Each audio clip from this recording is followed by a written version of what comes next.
Kalen, for this first, I know you and JC go way back to the Big Ten. What was going on with the championess there, and what explanation were you given for the tech that you got?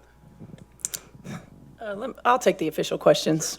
There wasn't an explanation for the tech that she got. I think it was pretty obvious that stuff was brewing, right? When the officials don't get control of the ball game, when they allow that stuff to happen, and it's been happening all season long.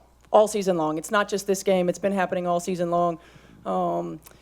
This is what happens, right? This is what happens. You've got competitive women who are the best in the world at what they do, right? And when you allow them to play physical and you allow these things to happen, they're going to compete. And they're going to have their teammates' backs. It's exactly what you expect, right, out of fierce competition. So I started talking to the officials in the first quarter, and we knew this was going to happen. You could tell it was going to happen. So they got to get control of it. They got to be better. They got to be better. Can you specifically detail what you mean by get control of the game, just to be in your words? Get control of the game is call the fouls that are actually happening on the floor. Right, and consistently call the fouls that are actually happening on the floor. Okay, not just if somebody swings and misses, right? Consistently call the fouls. Coach, do you think it's something pertaining to your team, or do you think this is a league-wide issue? Well, I've seen quite a few dust-ups in the league so far, so I think it's a league-wide issue. I mean, bad officiating is bad officiating. And then what did you make of Sophie Cunningham's flagrant foul on JC towards the end? It was a flagrant foul. Do you think it's like defending Caitlin or defending the team, or how do you view just how it all? I view it as a flagrant foul. I'll ask about the game, too. Yeah, well, I mean, you guys came for basketball. Yeah, Let's talk about basketball. Yeah. Come on now. What do you think of just how you all were able to pull away in the second half, Caitlin, in particular? We're going to the Commissioner Cup Championship. Let's go! Pretty exciting. Y'all want to talk about that? Let's talk about that.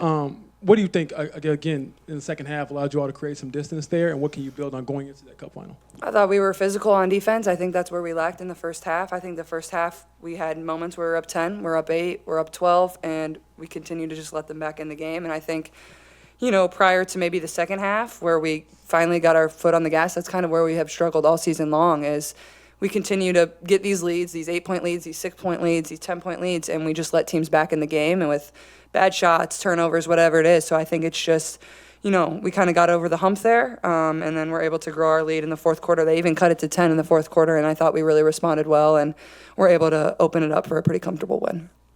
To Natasha or Steph, you guys just beat the best team in the league, and now you're taking on a team that's rebuilding, struggling. Are you pleased that you were able to put this team away and not have a letdown? No. We focused on ourselves in the past two practices, and at the end of the day, we knew what Connecticut was going to do in this game, but we executed the assignment on both ends of the floor. But I'm proud of what we did and how we handle our own out there. Tasha, I know you only had 4 points on Saturday with 16 and 12 today. Did this feel like a bounce back for you today? If you want to say it like that, but no, I think the game we played against New York, I didn't have a pep in my step, but this game I had a pep in my step, and but I get kudos to my teammates for having my back and also just giving me that confidence that I needed. Kalen, going to the locker room, what was, I don't know if it's a celebration that you reached the championship game, or what was the mood like? How much did you celebrate it?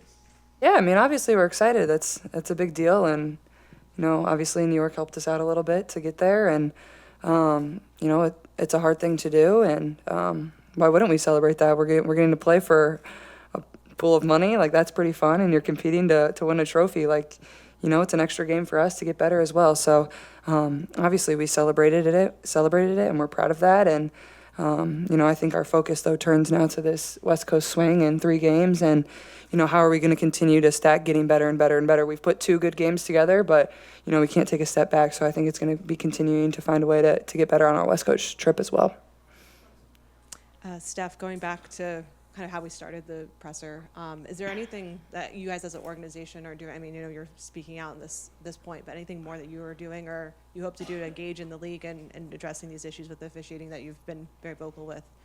I think every year when we have our league meetings in the fall and in the spring, we say the same thing over and over and over. And nothing has changed. So, I'm not sure outside of continuing to submit clips, continuing to talk about it. Like, look, their job is hard. Their job is hard. Their job is hard, right? Their job is hard. The game has changed so much.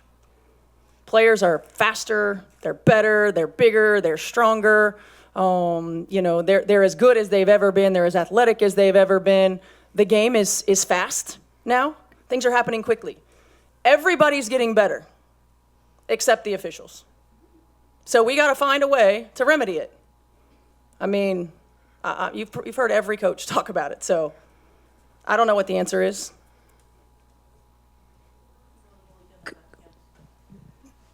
Could y'all just paint a picture for us of, are you tracking the Atlanta-New York game? Are you looking at the score during? Did you not know until you walked off the floor? What did that look like? Our bench was tracking it. We had people behind us tracking it. I mean, I didn't know until we walked off, when you're in a Commissioner Cup, situation and point spread matters. While we're also preparing for a brutal stretch of 3, 4, 5 games, where we were in like how many days? 6 and 11 days. Yeah, 6 and 11 days, where we go from the West Coast to come home and a back-to-back back to Dallas. I mean, it's our job to manage those things, those two things. If we're not competing for the Commissioner's Cup, the minutes are different, right? If we are, it looks different. It's the game within the game. Caitlin, gotta ask, after the JC thing to your eye, pushed her back, before you left the game in the fourth quarter, did that flex? I was just excited I made a shot. It's my first 3 of the second half, so But you're pretty showing excited some, about that. Go ahead. You're showing some get back. You're showing a little something more than I guess fans may think that you have. You have a lot of strength in you. After a year plus of taking the knocks and perceiving that a lot of the refs are against you, do you feel like you have to stand up more for yourself? No, I mean, at the end of the day, I'm here to play basketball, and that's my job. That's what I'm going to do. I was excited. Honestly, the review took too long for me. I wanted to get playing basketball again, and that's exactly what I did at the rest of the third quarter. I made all 3 free throws, and then it was a tough 3. I was excited about a 3, and, honestly, I got to give our crowd a lot of credit, too. I thought they were tremendous. They were cheering for us. They had our back, and I'm a passionate player, but at the end of the day, I'm here to play basketball, and that's what it is, and my game's going to talk, and that's all that really matters, and I love this game, and I'm going to give it everything I have, so I think that's what competitors do. You just step right back up to the challenge. For Natasha, we were talking a little bit before the game, and over the last couple of weeks, the team has had fits and starts in some of their games. Do you think the flow is starting to come and be at a level where you guys were hoping it would be a few weeks ago? We work on in practice every single day, just working on flowing and just running, because no teams can really stop us when we run. But at the end of the day, we're going to keep working on us every single day and just keep stacking days.